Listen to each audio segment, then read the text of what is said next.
Cricket বিশ্বে টাকার ঝনঝনানি আর গ্ল্যামারের কথা উঠলেই সবার আগে মাথায় আসে ইন্ডিয়ান প্রিমিয়ার লিগের নাম। কিন্তু পাকিস্তান ক্রিকেট বোর্ডের বর্তমান চেয়ারম্যান মহসিন নাকভি যেন এক ভিন্ন জগতের বাসিন্দা। তার দাবি, খুব শীঘ্রই পাকিস্তান সুপার লিগ বিশ্ব ক্রিকেটের ১ নম্বর লিগ হিসেবে আইপিএলকেও ছাড়িয়ে যাবে।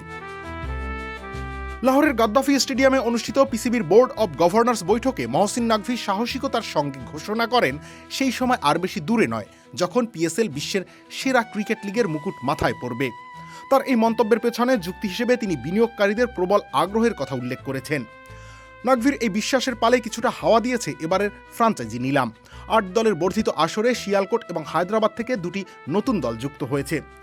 ওজেড ডেভেলপার্স ১.৮৫ বিলিয়ন পাকিস্তানি রুপিতে কিনেছে শিয়ালকোট স্ট্যালিয়ন্স এবং এফকেএস গ্রুপ ১.৭৫ বিলিয়ন পাকিস্তানি রুপিতে মালিকানা নিয়েছে হায়দ্রাবাদ কিংসম্যানের।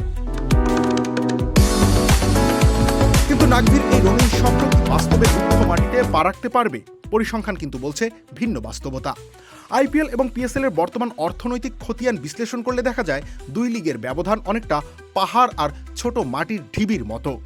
হিসাব বলছে আইপিএল এর মাত্র 60টি ম্যাচের আয় পিএসএল এর পুরো 4 বছরের চুক্তির চেয়েও বেশি। যেখানে আইপিএল 12টি শহরে গ্যালারি ঠাসা দর্শক নিয়ে উৎসব পালন করে, সেখানে এবারের পিএসএল 2026কে লড়তে হচ্ছে দেশের জ্বালানি সংকটের সাথে। পরিস্থিতি এতটাই বেগতিক যে মাত্র 2টি ভেন্যুতে এবং দর্শক শূন্য স্টেডিয়ামে ম্যাচ আয়োজন করতে বাধ্য হচ্ছে পাকিস্তান। কেবল অর্থ নয়, বিশ্বসেরা তারকাদের টানার দৌড়েও পিএসএল বেশ পিছিয়ে। বাস্তবতা হলো, আইপিএলে যারা দল পান না তারাই পিএসএল এর প্রাথমিক ভরসা। এমনকি পিএসএল এর সাথে চুক্তি থাকার পরেও কোনো খেলোয়াড় যদি আইপিএল থেকে ডাক পান, তবে সেই লোভনীয় প্রস্তাব ফিরিয়ে দেওয়ার সাধ্য বর্তমান পিএসএল এর নেই। উচ্চাকাঙ্ক্ষা যে কোনো লিগের এগিয়ে যাওয়ার জন্য জরুরি। মহসিন নাকভির এই স্বপ্ন পাকিস্তানি ক্রিকেট ভক্তদের উদ্দীপ্ত করতেই পারে, তবে অবকাঠামোগত সীমাবদ্ধতা এবং বিশাল আর্থিক ব্যবধানকে বুড়ো আঙুল দেখিয়ে আইপিএলকে টপকে যাওয়াটা বর্তমানে কেবল স্বপ্নই না, বরং এক অর্থহীন অযৌক্তিক দিবাস্বপ্ন। রবিউল ইসলাম রানী, খেলা ৭১।